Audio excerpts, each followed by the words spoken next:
حدیث میں آتا ہے نبی کریم صلی اللہ علیہ وسلم نے ارشاد فرمایا کل امتی یدخلون الجنت الا من ابا. ذرا سنیے یہ حدیث پاک بھی.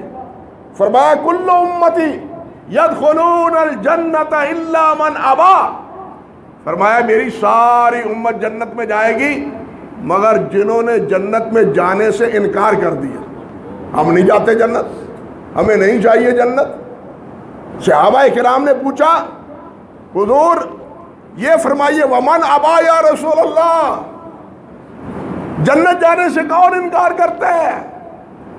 اللہ کے رسول کون انکار کرتا ہے کہ میں جنت میں نہ جاؤں؟ جنت میں جانے کی ہر ایک کو تمنا ہے. نبی علیہ الصلوۃ والسلام نے کیا فرمایا؟ قال من اتانی دخل الجنہ ومن عصانی فقد ابا.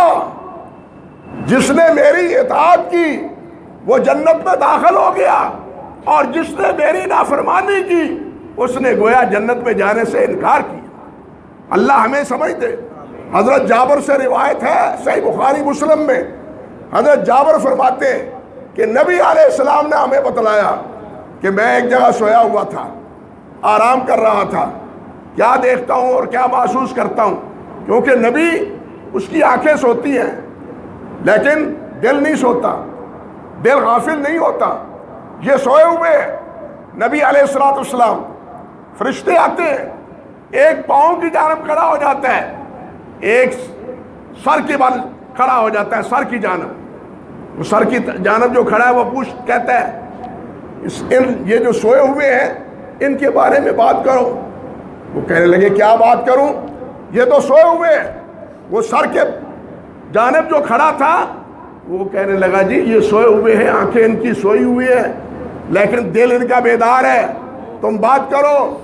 وہ کہنے لگے ان کی مثال ہے, ان کی ایک مثال ہے. کیا مثال ہے؟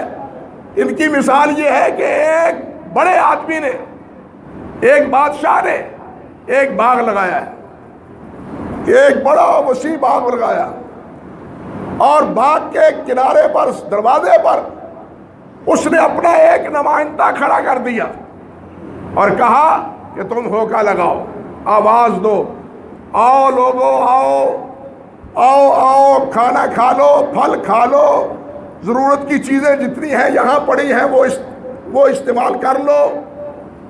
اللہ اکبر کبیرہ.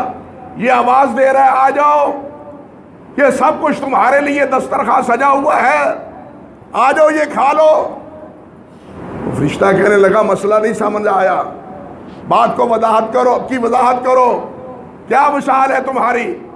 وہ کہتا ہے اس کی مثال یہ ہے کہ اللہ سبحانہ و تعالیٰ نے باغ بنایا ہے جنت, اللہ نے باغ بنایا ہے جنت, اور جنت کی طرف بلانے والے ہیں محمد صلی اللہ علیہ وسلم. یہ جو سوئے ہوئے ہیں فمن اطاع محمدا دخل الجنہ ومن عصا محمدا فقد عصى اللہ.